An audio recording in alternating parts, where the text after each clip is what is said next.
Hello there Scapers, my name is Zenivilius and welcome to my Clue Scroll Rework update review video. The main thing I'm going to be doing in this video is going over the patches. Not necessarily the update itself, but the patches that came out with the update, which for the most part address the update itself, but also look at a lot of quality of life improvements around the update and also clue scrolls in general. Not just master clues, but the clue scroll system in general has been updated and given a nice lick of paint. So let's start off with the treasure trail hub, which you can access just south of the G. So I'm going to tell you there using my Luck of the Dwarves. Nice and easy, and it should be opposite Solomon's store.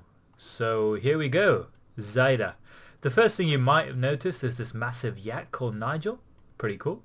And you can also check your progress over here. So you can look at your treasure trail stats. This has been tracking your stats since the 2nd of October last year. And you can see that rerolls are now shared across different types of treasure trails. So yeah, that's useful. And you can see I've completed 50 elite treasure trails since the 2nd of October. Not bad for someone who doesn't actively do them. There are also new hidey hole locations for you to build in. As you can see, I'm probably going to have to build a few of these master ones because that's my goal, but you can check them out and build there if you wish. You can also look at the recent treasure trails done on this world, see how valuable they've been. You can see no one's really got anything more than, what, 3 mil? Oh, 6 mil, there you go. Congrats to Laggy Girl. But yeah, dyes and stuff are still pretty rare. Anyway, the main point of contact here is Zyda. So she will open up a number of options for you. The first one is you're going to be able to open up the Treasure Trails reward shop. You will have collected Treasure Trail points for all the trails you've done so far since the 2nd of October, and you'll collect them as you go along as well. And using those you can buy these cosmetics and titles.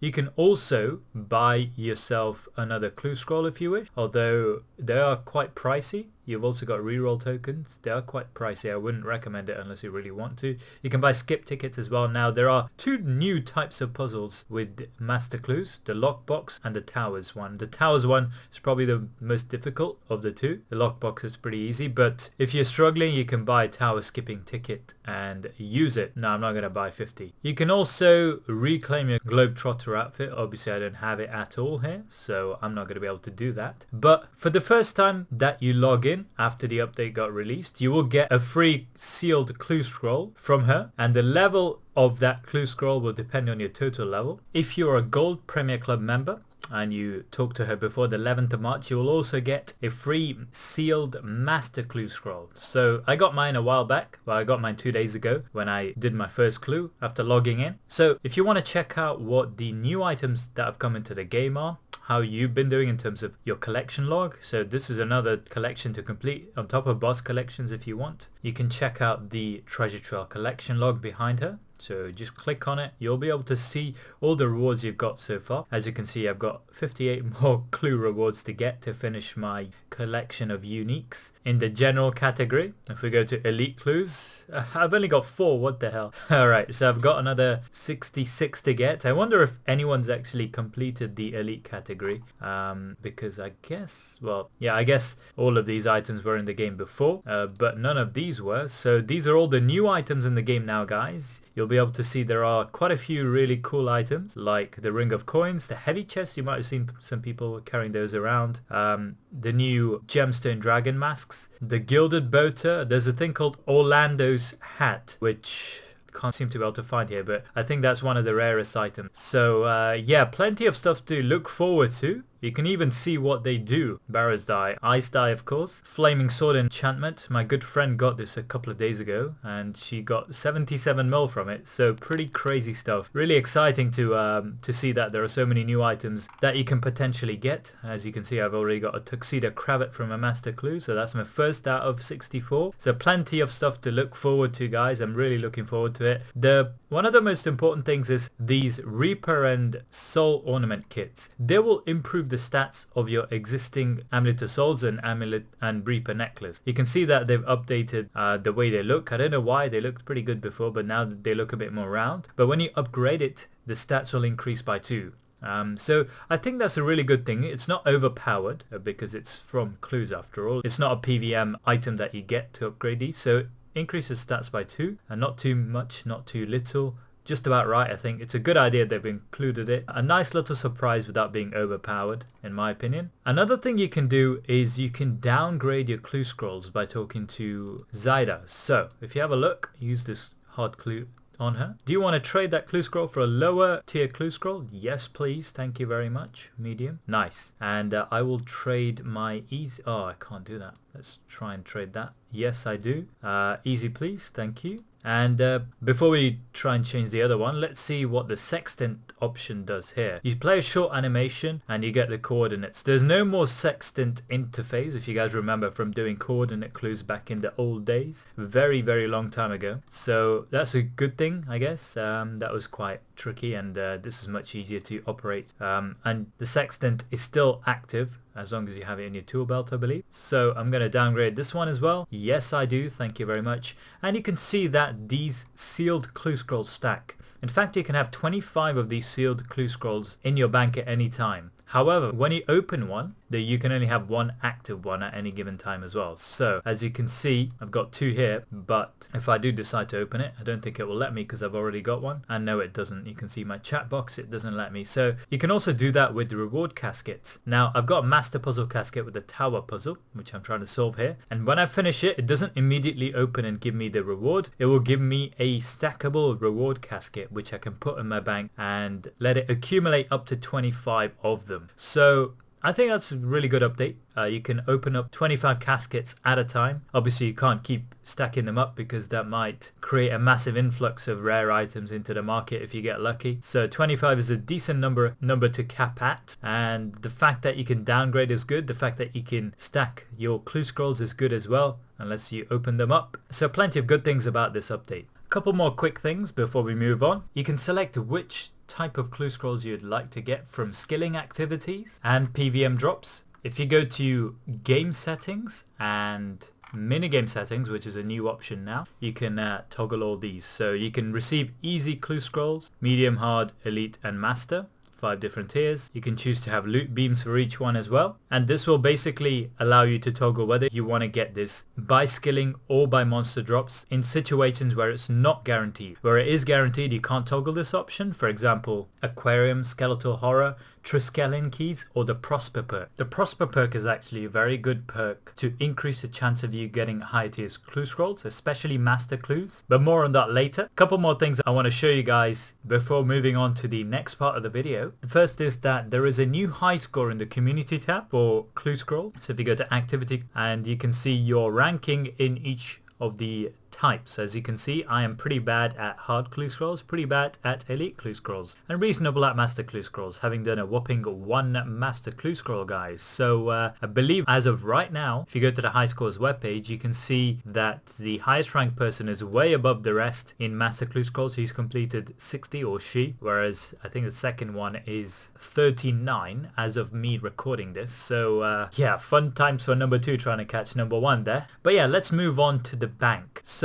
you can access your treasure chest from your bank, the treasure chest that you built in your player own house. There is another slot for master clue items. I don't have a treasure chest, so I'm not going to be able to do that, but I probably should build one so that it will save me bank space. But if you have a look at my clue tab, you can see the new items that I bought just for master clues, because they came out with a list beforehand. And the list they came out with was 11 days before the release of the actual update, so plenty of time for people to gather supposedly difficult to get untradeable and some difficult to get tradable items for master clues. I managed to get all of these except one. The one I didn't manage to get was the Priftinian Musician robe top, which I destroyed a long time ago because I was annoyed about it being completely useless. And I was like, should I destroy it? Maybe it'll be required in the future. But I can't claim it back from Diango. I don't really want to destroy it. I was like, nah, let's just destroy it. And now I'm probably going to regret it. But these items are just a sample of the many, many, many different items that are now required. They didn't reveal a lot of these until the update actually came out on the 26th. For good reasons, I guess. They don't want to, cause a panic with the economy. But also, there are quite a few requirements that need you to do quests or some kind of achievement. I think one of the most annoying things for people who don't like doing quests is that you will need the Seren prayers now, which requires a completion of the light within quest. One of the other things I had to do was fishing 2 raw great white sharks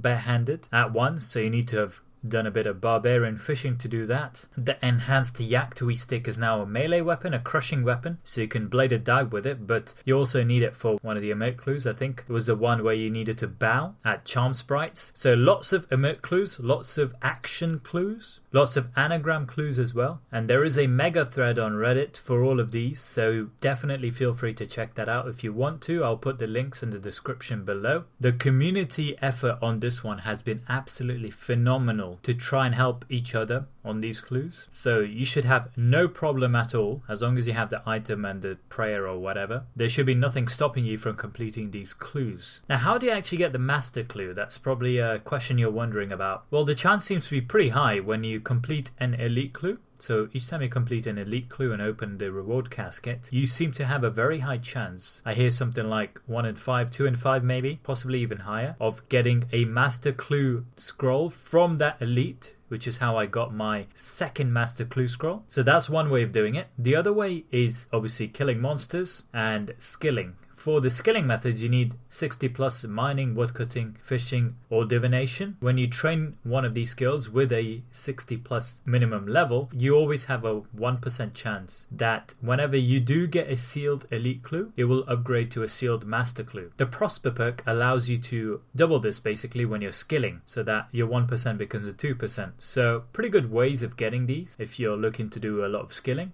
Obviously, you can hold up to 25 before actually opening them. That's one of my favorite parts of this update, because I used to get so annoyed because I couldn't be bothered to do elite clues. I just let them rack up in my bank, but I knew that I wouldn't be able to get another one. And with the LOTD message update, I used to be trolled each time I would have got an elite clue, but I couldn't because I already had one in my bank. So lots of elite clues can be racked up now. I'm sure a lot of you will be trying to rack up to 25 and doing 25 at once, possibly racking up 25 reward caskets and opening them all at once to see whether you get lucky. One thing to note is that guaranteed sources such as skeletal horror and triskelions will bypass the cap of 25 sealed clues, so you can still get 26 and so on. Just not from monster drops and skilling, but you can still get more than 25 if you get it from guaranteed sources. I have like 70 Triskelion keys stored up in my bank, so that's 70 elite clues and a lot of master clues as well, depending on how lucky I get when I complete each of them. So looking forward to that. Let's have a look at some of the other patches then. There have been plenty of little patches, such as meerkats now having an increased scan range. There is a new animation for the scan clues when you're in range as well. I think that's pretty handy because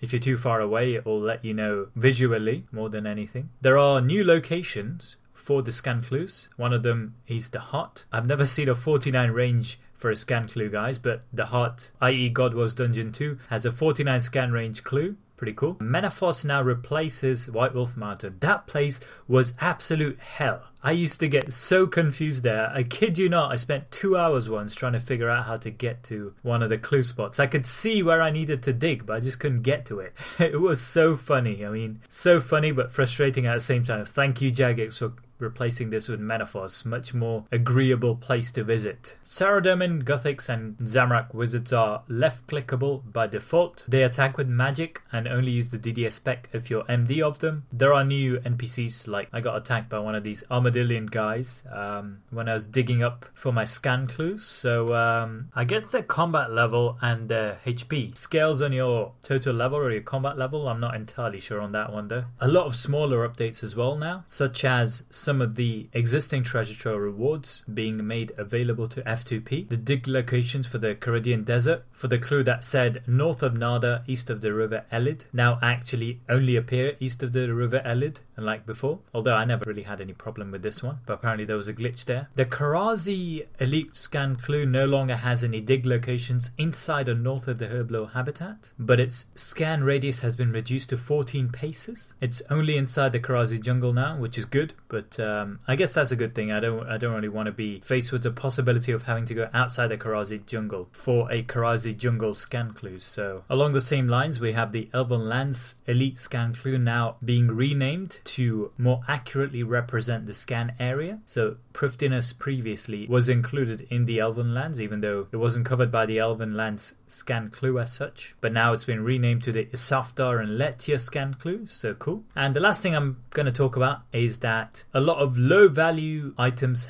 have been removed from existing drop tables, which is good. No more 1k GP elite clues, lol. Hopefully, anyway. So you actually make a bit of money from every single elite clue you do. Again, you can check out all the patches in the description below to your heart's content. Alright, so let's finish off the video by looking at 3 of the biggest puzzles. One of them existed before and 2 of them are new. The one that existed before was the slider puzzle. However, there are new pictures for each of these slider puzzles. Some of them look really cool. I think my favorite one has got to be the Grigorovich one. Pretty scary to look at, but nothing's changed about them. I used to be reasonably good at doing these because I figured out a method and I just kept using it again and again, and I used to do them fairly quickly. But I can appreciate that a lot of people used to use the Alt 1 toolkit to help them solve this one. I gotta admit, I used an online solver for the Celtic knot puzzle that elite clues give because it's just so much easier to do that. But yeah, not too difficult, just new things. They've added a few quality of life things there as well. You can choose to invert your controls. The Lockbox Puzzle. Now this one can be quite difficult. It's a bit like the rune crafting tiles puzzle in Dungeoneering, if you guys remember. However, you can't force any tiles, you have to do it properly. There is a very simple technique to doing these actually, guys. I take absolutely no credit for this. It was posted on Reddit again. I will put it in the description below. It makes it really easy to do these guys as long as you follow the technique, so feel free to do that. And last but not least, we have the tower puzzle. Now I had a look online and it looks like these are the easiest kinds of tower puzzles, the one where you get hints for every single edge tile. I guess the way you start this puzzle off is wherever there is a number 1 on the edge, it means you can only see 1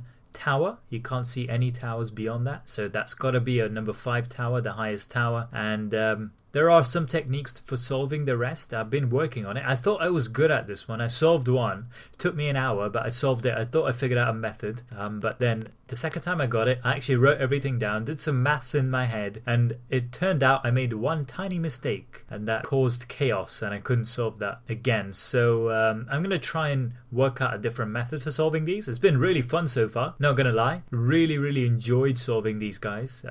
Lockbox is simple but rewarding if you know the method.